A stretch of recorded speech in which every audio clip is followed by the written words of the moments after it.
will now begin with panel 1, Investing in ASEAN, what does it mean to Hong Kong? May I now invite Mr. Yanyong Phuangrach, Deputy Minister of Commerce of Thailand, to deliver his speech. Mr. Phuangrach, please.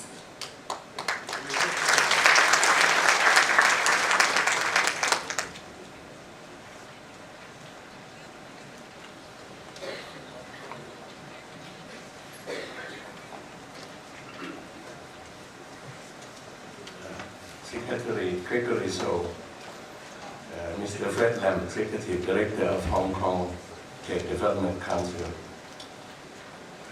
Excellencies and colleagues, the honorable speakers, Hong Kong business leaders and executives,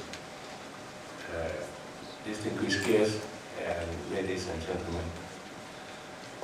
First of all, as ASEAN coordinator, I would like to express on behalf of ASEAN my appreciation to the government of Hong Kong Special Administrative Region for the excellent arrangement and hospitality extended to me and the ASEAN delegation.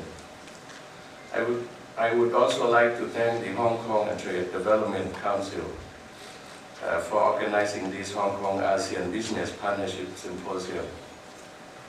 It is truly an honor and a privilege for me to give this speech on investing in ASEAN. I am going to point out the opportunities arising from our implementation of the ASEAN Economic Community, or AEC. Then the Deputy Secretary General of ASEAN will elaborate on the AEC, and then the other ASEAN colleagues would join in. Hong Kong have a long-standing relationship. ASEAN always recognizes Hong Kong as one of the most important trade and investment partners, as well as the gateway to China. Likewise, ASEAN is also an important trade partner to Hong Kong. The latest statistics show that ASEAN is ranked the second most important trade partner to Hong Kong, second only to China, whereas Hong Kong is ranked as the 5th trade partner to ASEAN. And in terms of investment, Hong Kong is ranked as the 5th source of investment to ASEAN. In 2011, investment from Hong Kong to ASEAN had an approximate value of $4,100 million US. This symposium today, therefore, is timely and marks a crucial step for enhancement of our trade and economic relations, because we will learn more about each other. In addition, it will allow us to visualize how the relationship between ASEAN and Hong Kong can be further strengthened in the future. Ladies and gentlemen, as a market, ASEAN is regarded as one of the world's most attractive investment destinations. ASEAN has a market of approximately over 600 million consumers, GDP of more than 2.2 trillion US, and the economic growth of about 5.7% in 2012. The continued growth of the region is reflected in the improved GDP per capita at about $3,750 US, up from the from the $3,500 US in 2011. As a production base, ASEAN is well endowed with natural resources, namely oil and gas, wood, food crop, fisheries, and increasingly well-educated and yet inexpensive workforce. These make ASEAN become more attractive as a key investment opportunity. Consequently, most ASEAN countries have long been competitive producers and exporters of electronics, textile, automotive, engineering equipment, and other manufacturing products. In order to retain competitive advantages in the region and facilitate increased trade, services, and investment, ASEAN has placed much consideration on regional trade and investment policy. On this occasion, I would like to highlight 2 points. That is openness and connectivity. ASEAN seriously emphasizes the importance of the open door policy on trade and investment. ASEAN has implemented the ASEAN Economic Community, or AEC.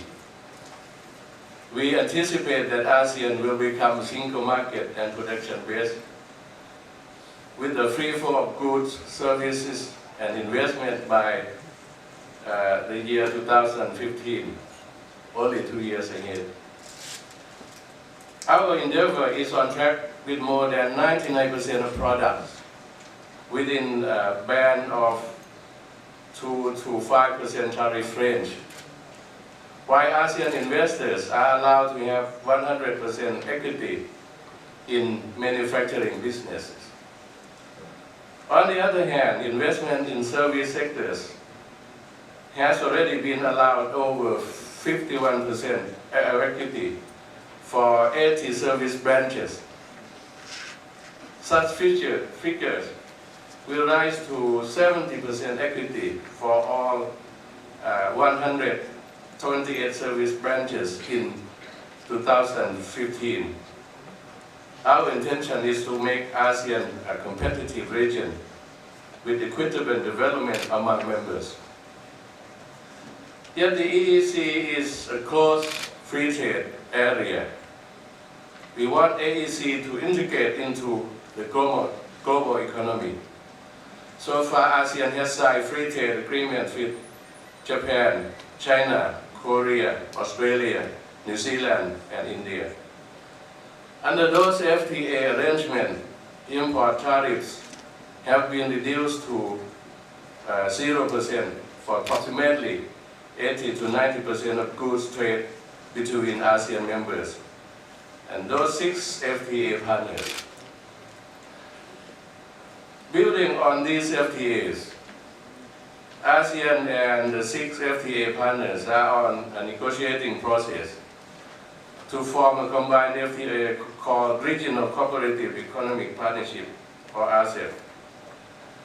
This free trade agreement is aimed to reach a new landscape of strong growth and competitiveness. Once successful, this FTA would encompass the population of 3.2 billion people, which is half of the world's population, and has combined GDP of about 17 trillion US dollars, which account for approximately 40% of the total world trade. Taking into consideration the size of population, economic power, social and cultural diversity, and resources availability of ASEAN and its partners, it is obvious that ASEAN is blessed with unlimited opportunities to move strongly forward to the next decade. With unlimited and Hong Kong investors are invited to tap into those opportunities. Having a production base in ASEAN will enable Hong Kong investors to enjoy the benefits of existing FTAs between ASEAN and other partners, as well as other future FTAs. On connectivity, apart from openness, ASEAN focuses on connectivity. Given the growing regional integration and cooperation in ASEAN, the well-connected ASEAN is a crucial element to building a competitive ASEAN economic community with equitable economic development. In turn, the building of the ASEAN Economic Community also calls for enhanced regional connectivity, which will bring people, goods, services, and capital closer together. It is certain that the achievement of ASEAN connectivity in all aspects, namely physical, institutional, and people-to-people, would confer many beneficial results for ASEAN, such as improved competitiveness of regional production networks, better trade and investment flows, and reductions in development gaps. However, ASEAN, with total land area of about 4.4 million square kilometers, population of over 600 million people, and diverse levels of development faces challenges in building up an integrated and seamless regional connectivity. We have to work hard to get in order to achieve these goals. For physical connectivity, ASEAN plans to develop an integrated logistic link within the region. Currently, there is cooperation between ASEAN and China under the ASEAN Mekong Basin Development Cooperation in order to achieve this goal. This cooperation includes the Singapore-Kunming Rail Link projects, which will build the rail link starting from China to Singapore through certain ASEAN countries. The said infrastructure is aimed to develop ASEAN's connectivity, which will eventually reduce logistic costs and economic losses for the region. This is also a key factor to boost the tourism industry and attract foreign investors into ASEAN. Furthermore, it is crucial that the ASEAN connectivity be effectively linked with our domestic production bases through the provision of efficient transport and logistic services. As each ASEAN government plans to improve their basic infrastructure in order to enhance its competitiveness and improve their business environment, this surely provides investment opportunities for Hong Kong investors in ASEAN. For example, Thailand is investing around $73 billion in infrastructure projects, which include a high-speed rail link between major cities in Thailand and our neighboring countries, the expansion of Suvarnabhumi International Airport, the development of mass transit lines in the Bangkok metropolitan area, and Thailand is calling for an international bidding for these projects. They are open for Hong Kong investors to participate in the bidding. Certainly, this type of opportunities is not available only in Thailand. In other ASEAN countries, there are also vast opportunities waiting to be exploited by Hong Kong investors.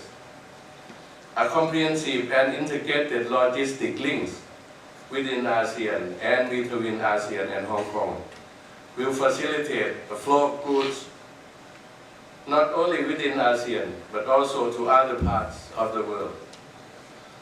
For building institutional connectivity, ASEAN is now putting more efforts into resolving impediments to movement of vehicles, goods and service, and also skilled workers across border. Meanwhile, the development of ASEAN single window with integrated operation from all ASEAN members must be fully implemented in an opportune time. Once this succeeds, all this will bring about faster, easier, and more predictable and more cost-effective movement of goods that would ultimately benefit all traders and consumers in ASEAN.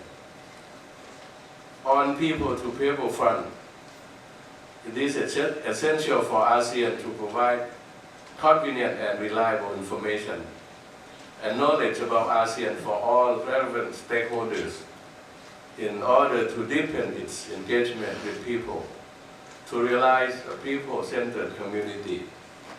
I believe that with our joint efforts at all levels to generate greater awareness of ASEAN among our people and to encourage their participation, we will be united to become more of a family rather than an association.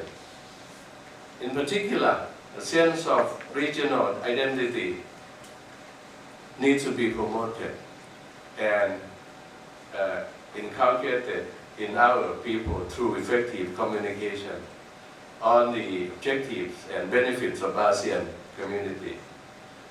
Ladies and gentlemen, more opportunities are emerging as ASEAN forms a single market and production base and enhances its regional connectivity. Realizing that the governments of ASEAN members and Hong Kong have agreed to further strengthen our trade and investment relations, ASEAN and Hong Kong have agreed to launch the ASEAN-Hong Kong FTA talks in 2014, next year. This FTA will be comprehensive by covering the areas of trade in goods, trade in services, investment, intellectual property rights, economic cooperation, and other relevant issues. This FTA will serve as a framework for closer relations between ASEAN and Hong Kong. Thailand, as a coordinator, is eagerly looking forward to working with ASEAN and Hong Kong on this FTA. Therefore, I would encourage Hong Kong investors to invest more in this high-growth single ASEAN market. There are endless trade and investment opportunities awaiting Hong Kong investors. As ASEAN and Hong Kong continue to grow, benefits gained by Hong Kong investors will become more substantial. In conclusion, I would like to reaffirm that ASEAN members are working together closely and actively with one another to accomplish our goals in 2015. We aim to achieve enhanced regional connectivity in order to make ASEAN become one of the most attractive regions in the world, as well as to enhance our competitiveness. We shall also work with Hong Kong to devise an FTA that will provide a strong mechanism that will increase our opportunities for mutual benefit. Hong Kong businesses are encouraged to exert more efforts to increase your presence in ASEAN and partake in ASEAN growth. Your advice and comments are always welcome to ensure that the integration process between ASEAN and Hong Kong would promote favorable business environment. I wish that the symposium today would achieve all these goals by bringing closer economic relations between Hong Kong and ASEAN and resulting in nothing less than success. Thank you very much for your attention. Thank you, Mr. Phuangrach. Please remain on stage. We will now proceed to the panel discussion. May I invite the moderator, Dr. Jonathan Choi, Chairman of Sunwah Group, and the other four panelists. His Excellency Yuan Kam Tu, Vice Minister of Industry and Trade of Vietnam, Mr. Sun Chanthol, Senior Minister and Minister of Commerce of Cambodia, Dr. Nam Viyaketh, Minister of Industry and Commerce of Laos, and His Excellency Dr. Chanthol, Union Minister of National Planning and Economic Development of Myanmar, to come on stage, please. Meanwhile, we'll conduct a Q&A session moderated by Dr. Choi. Please be reminded to put down your questions on the question paper in your folder. Our staff will collect the paper before the Q&A session starts. Thank you, Dr. Good morning, honorary ministers and guests, and thank you, Mr. Yanyong, Deputy Minister of Commerce, Thailand, for the excellent presentation on the latest economic and trade developments in ASEAN.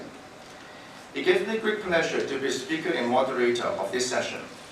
Some of you may know that I'm an early advocate and promoter of ASEAN-Hong Kong Free Trade Area negotiation. In addition, our Sunwah group has been doing business in Vietnam for 43 years, in Myanmar for 35 years, and in Cambodia for 20 years.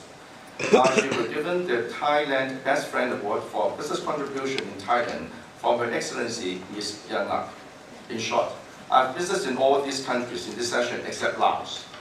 I do hope that I'll start business in Laos soon. I would like to keep this session interactive with more discussions with ministers' friends. Therefore, I'll keep my introductory remarks short, just highlighting a few key points. ASEAN has a population of more than 600 million people, around 9% of the world's population. It presents a diverse economic grouping with its members' countries characterized by different demographics, external trade, and economic development.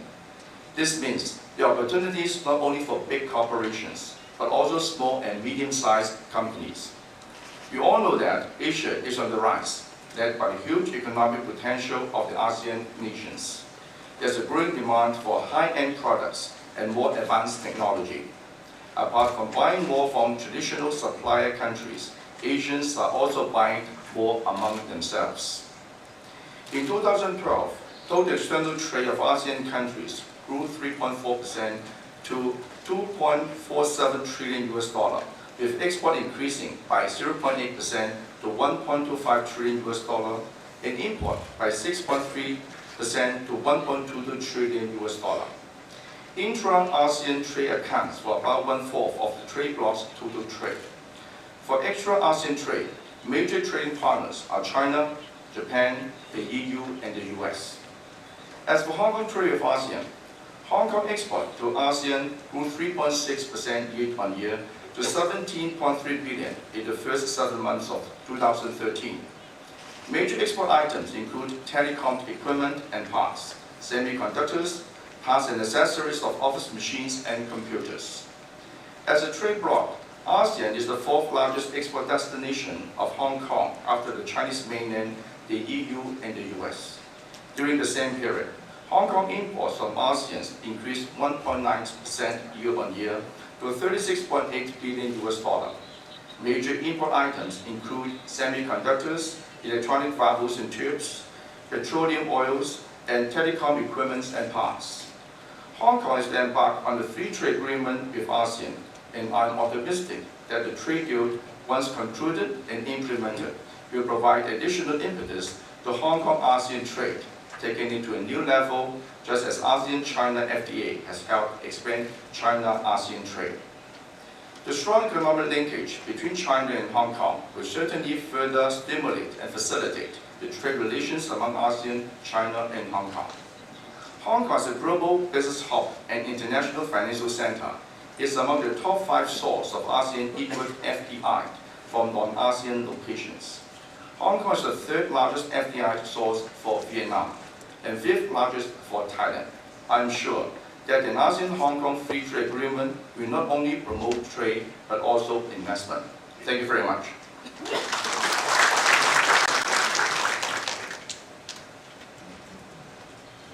Mr. Ministers, welcome to this session. And I just mentioned Hong Kong people has been investing in ASEAN countries for a long time, with trade and investments also. And the new situation is, besides Hong Kong itself, China's new policy is our Prime Minister, Mr. Li Keqiang, he said that they want the Chinese company, no matter it's SOE or private enterprises, if they want to go outside, they go through Hong Kong, they work with us. Therefore, there are so many opportunities in the future. Therefore, the first question I would like to ask is, ASEAN has increasingly become the hotspot of foreign direct investment in recent years. What are your country's advantages and policy in attracting investments? And I would like all the ministers to give your views. Maybe Mr. Chu from Vietnam first.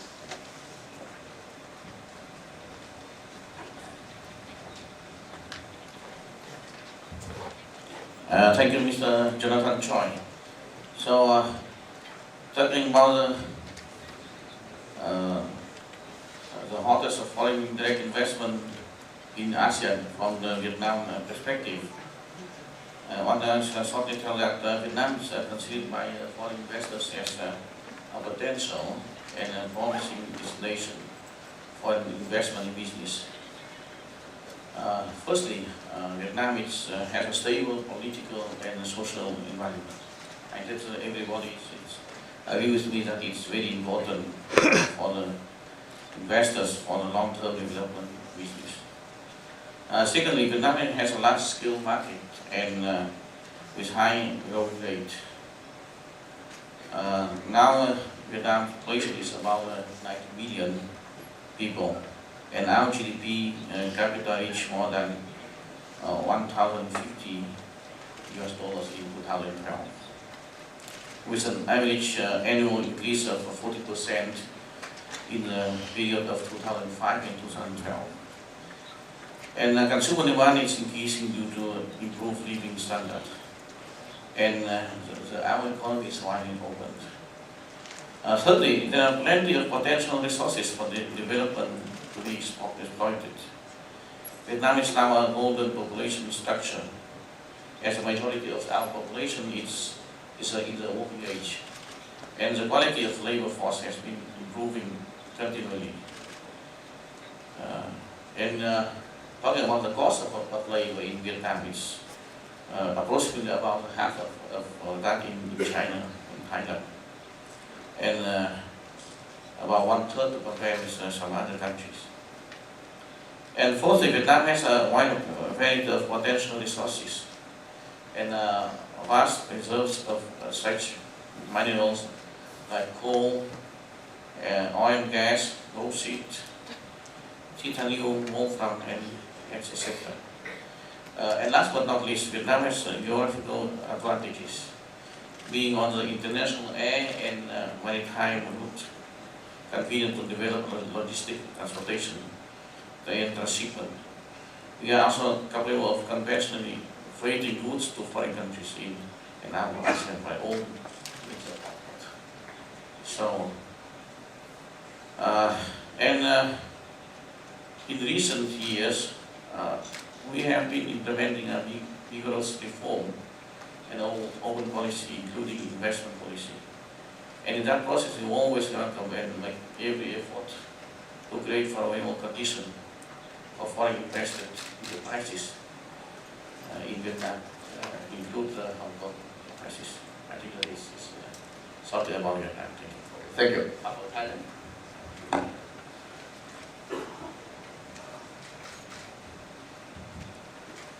I'll be very brief because I think what I have said in my speech that also reflects Thailand's policies on Hong Kong. And as I said, Thailand has always treated Hong Kong as our gateway to China. Our trade in the past, I think we have been using Hong Kong as our logistic point to China. And in terms of investment, I think it is shown from the past statistics that Hong Kong has been always on the top group of investors in Thailand. So we are now working very hard to strengthen our investment relations, and also we are trying to improve our investment policies, giving more investment promotions to foreign businessmen and investors. Thank you very much. Thank you. I'll go on Myanmar, please. Thank you, Jonathan.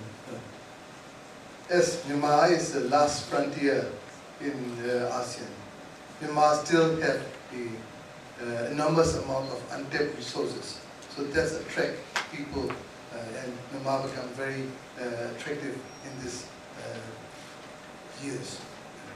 As Myanmar has the untapped resources, Myanmar has a population about 60 million, and it is located between two big giants, China and India. So Myanmar has a very good locational advantage of having a good, big, huge market of China and India. And Myanmar is now having a population bonus. So we have a large number of percentage of young population with education, and you can have the comparatively low wage labor, and also Myanmar is now establishing the 3 special economic zones. One is in the down south, building together with Thailand in Dove, which is directly linked from Bangkok, Kanchanaburi, Dove, and facing Chennai of India. The second one is in near Yanyong, the Thilawa Special Economic Zone, which we are developing together with Japan, and it's also open for the investors from Hong Kong and all over the world. So that is also a new advantage. And also the third one is in Chaochu. It is in the western frontier, western area of Myanmar, which is next to the Myanmar Nguyen oil and gas pipeline. So it has 3 very important special economic zones, which opens for the investment opportunity for the investors.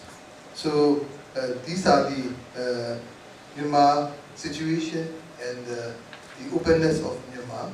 And Myanmar has the new investment law, which gives more facilitation and attraction to the investors. So I would like to invite our friends from Hong Kong, and this is a very opportune time for the investors to come and see and come and have a walk with Myanmar for your investment and for your profit and for your opportunities. Thank you. Okay, Laos, please. Thank you, Mr. Jonathan. You already pointed out that you have never been in Laos. So I want to be there in the future. I have to exchange a little bit for the information. Laos is a very small country in Asean, but of course we are bigger than Brunei and Israel a little bit. We have 6.5 million populations, but we are a landlocked country today. We have very good neighbors, Vietnamese, Cambodia, Thailand, China, and Myanmar. We are in the middle. But somehow we're feeling that today we are turned from landlocked to be land-linked country today. Our GDP growth since 2005 until now is have rapidly numbers growing. From 2000 to 2005, it was 5% of GDP growth. From 2006 to 2010, it was 7%. From 2011 until now, it's 8%. But it's showing something very strange that in our GDP growth, 2 to 3% is aided by FDI for investment. So it is a crucial issue we have to raise in here.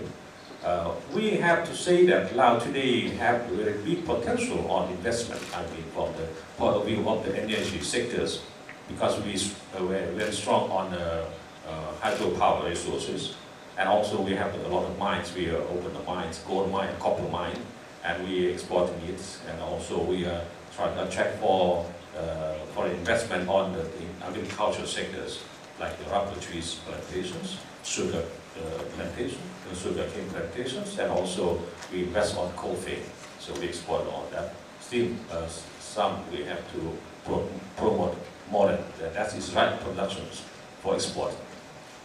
And we have something to show that why is more foreign investment are coming to Laos. Right now, Vietnam is the first ranking, China is second, and Thailand is third, and few of all that. So we have more than 60 countries with us.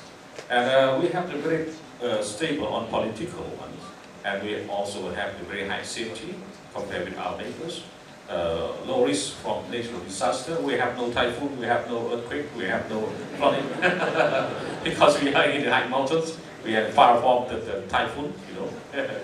We have monsoon, of course. We are a tropical country, so very nice for everyone's come to visit Laos.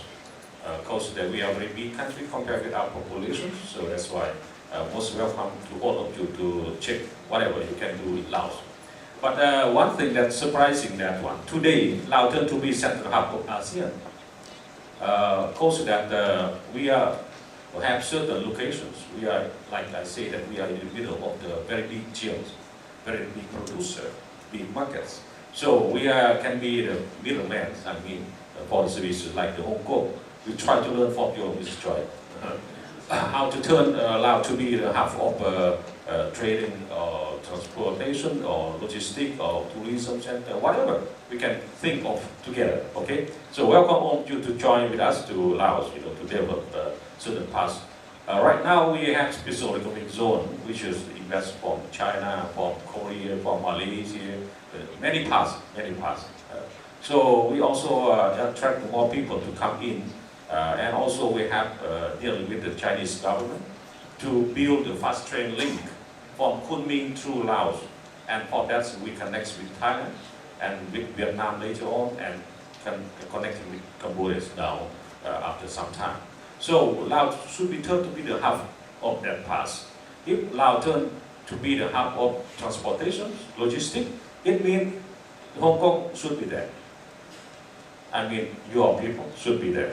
Because your skill is very high on that service sectors. So once again, I have to share very small information. Let's you try to learn, to come up to visit us, okay? Please. Thank you. I hope I'll be in Laos very soon. Okay, Chanthol, it's your turn. Cambodia, thank you. Thank you very much. First, I had to find with my colleague for the location.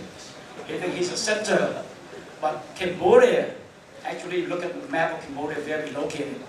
Cambodia is the center of gravity for ASEAN. So, ladies and gentlemen, we are happy to be here. And you might ask, why should you invest in Cambodia? I can give you 10 good reasons.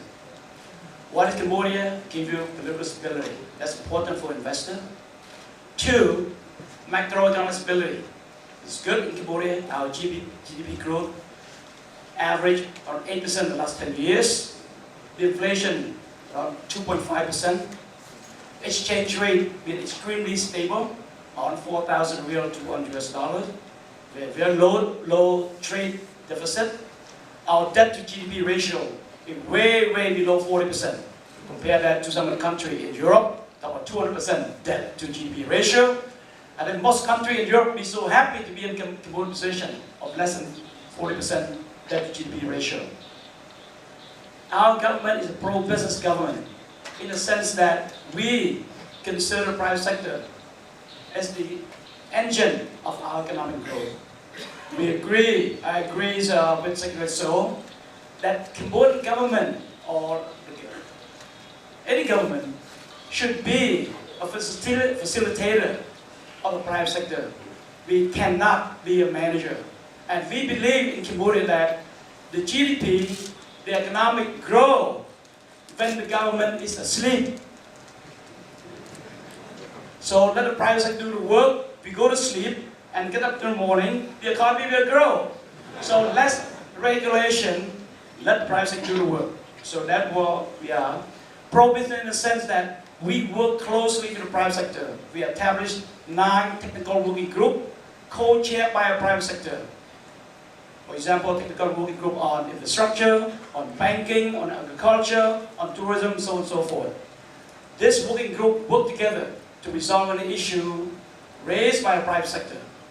If they cannot resolve the issue, the problem raised by the private sector, every 6 months, our prime minister will organize what we call government private sector forum.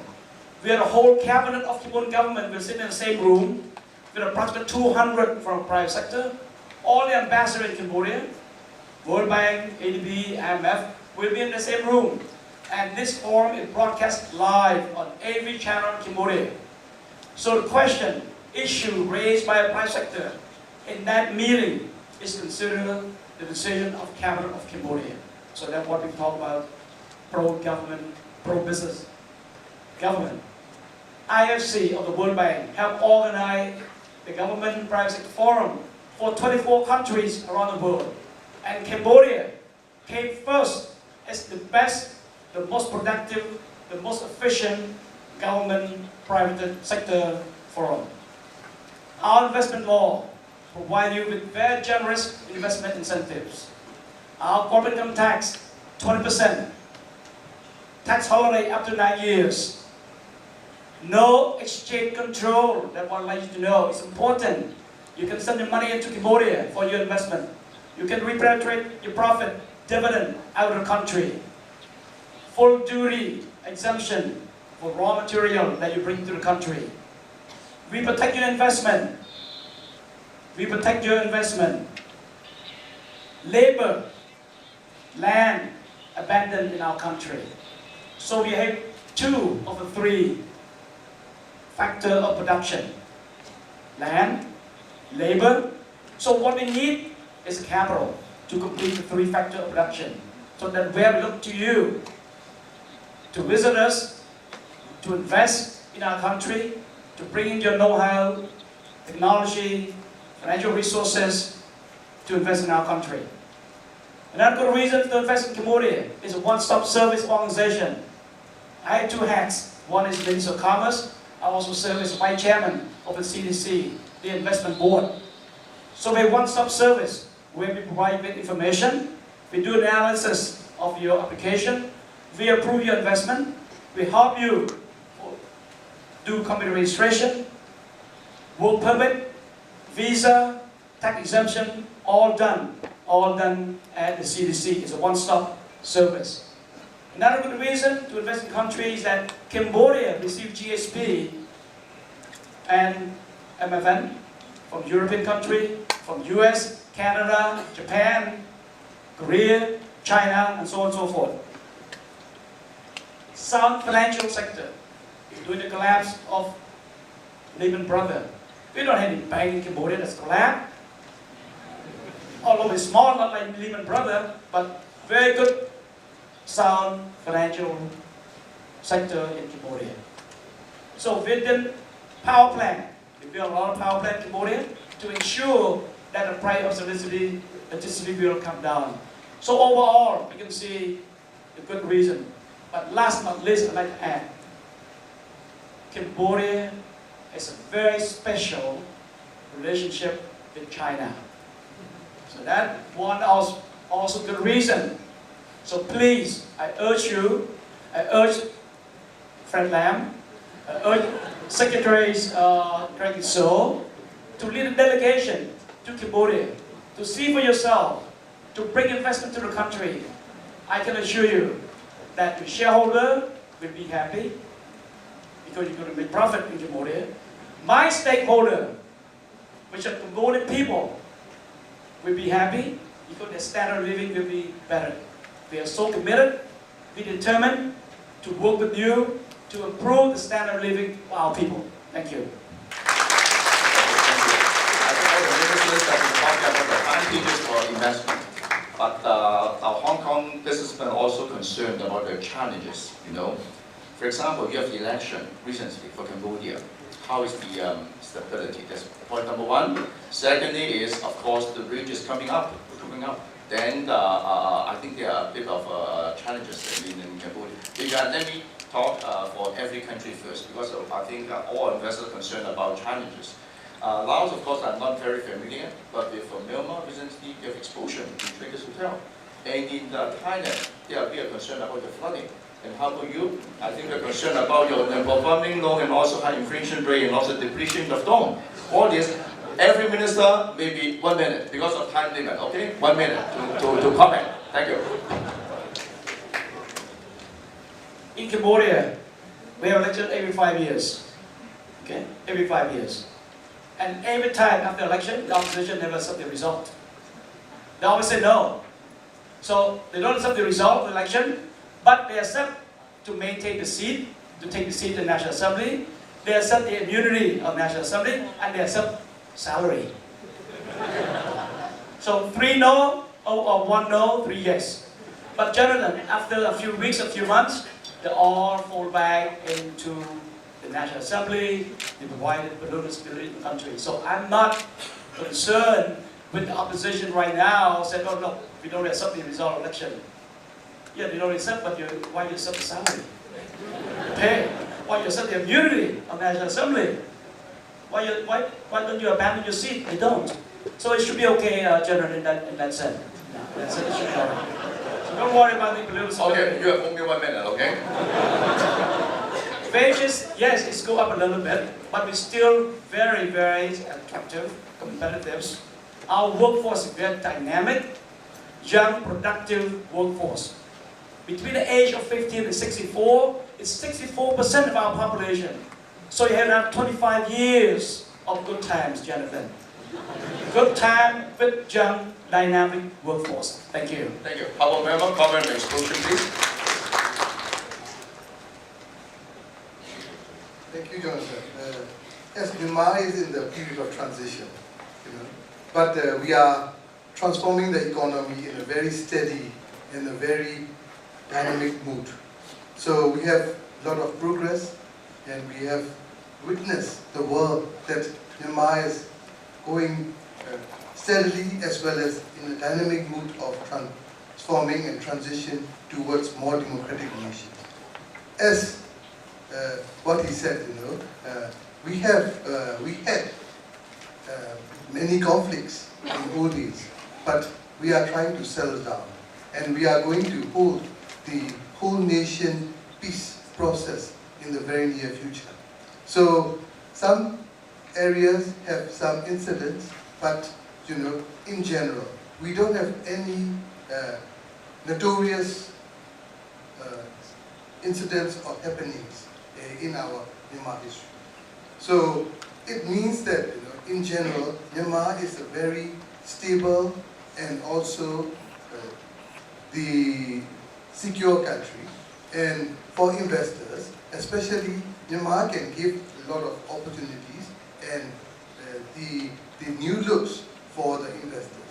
So in the process of transformation, the Myanmar is trying to open our doors for all around investment areas, starting from agriculture to high tech. So we have a lot of areas starting from coastal area to uplands. And Myanmar, as I mentioned, Myanmar is connected with the bordering with China, India, Laos, Thailand. So, we have a lot of areas for the marketing, and also Myanmar is also like Cambodia. Myanmar is having the population bonus, and this population bonus, we have about 60% of our population is between the 15 and the age of 65. So it will give a quarter century for the investors to get. And Myanmar has a good English-speaking country also, and in all areas you can communicate people in English also. So this is also a good advantage for the investors. And also Myanmar has an opportunity of the natural resource production country, rich natural resource in oil and gas. We are oil and gas exporting countries. We are also exporting to China. The Chaoshu, Mandalay, Nguyen gas pipeline has already opened, and the oil pipeline will open very soon. And the rail link is on track. So there will be a good opportunity, not only for ASEAN connectivity, but also the ASEAN plus connectivity. That is, Myanmar is on the western end of ASEAN. So Myanmar can connect through Myanmar, you can connect to China, you can connect to India by land and by sea. So it shows the great opportunity for the market and also for exports as well as for trading. So those who are interested in investing in agriculture products, investing in garments, investing in CMP, investing in industrial products, Myanmar has a good advantage of the low-cost labor. Myanmar is relatively the most cheapest labor cost in ASEAN, and that also attract the investors for. And as for the security, as I mentioned, last 2 weeks there were some incidents, but those were those couldn't hinder the investment. But as I mentioned, Myanmar is in the period of transition, and Myanmar never has the history of big and notorious incidents in Myanmar history. So please come and visit, and it's only 2.5 hours flight from Hong Kong. I flew this morning at 2 a.m. and I arrived in Hong Kong at 6:30 p.m. 6:30 a.m. this morning. 6:30 a.m. this morning. So only 2.5 hours of flight, and now we have a very good direct flight from Hong Kong, Yanyong, Hong Kong. And Thank you very much for that. Okay. Now it's the turn for Thailand. 1 minute for your comment on your flooding. Okay. This symposium is becoming like a beauty contest. But Thailand have a lot of beautiful ladies. Because we are the heart of ASEAN. We are the mainland ASEAN. So we are trying to now focus on all sectors, manufacturing, the agricultural and also service sector.